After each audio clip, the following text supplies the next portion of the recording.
Në dhjetor të vitit 2017, një incident i vogël në njësinë administrative numër 11 në Tiranë përfundoi në një betejë gjyqësore që zgjati më shumë se 7 vite.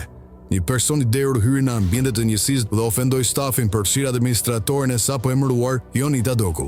Domë se situata u qetësua nga policia, administratorja fajsoi shoferin e saj me iniciale BR për mungesë ndërhyrje dhe propozoi shkarkimin e tij. Në janar të vitit 2018, kryebashkiaku Erion Velia i firmosi vendimin për largimin e shoferit me motivacionin mungesë profesionalizmi. Shoferi me iniciale BR kundërshtoi këtë vendim, duke argumentuar se nuk kishte detyrë e tij të përballej fizikisht me qytetarët e pakënaqur dhe se nuk ishte në dijeni të ofendimeve që kishin ndodhur në katin e sipërt.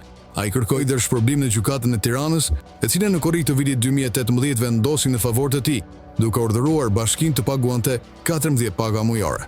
Bashkia e Tiranës apeloi vendimin, por gjykata e apelit e la atë në fuqi në tetor të vitit 2024.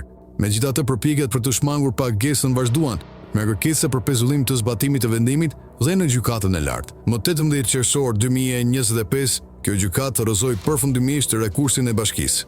Rasti nxjerr në pa kontrastin mes forcisë institucionale pas një dëshpërblimi minimal dhe akuzave serioze për keqpërdorime fondesh ndaj drejtuesve të bashkisë. Pavarësisht fitores ligjore, shoferi me iniciale BR pritet të përballet ende me pengesa burokratike për të marrë të drejtën e tij.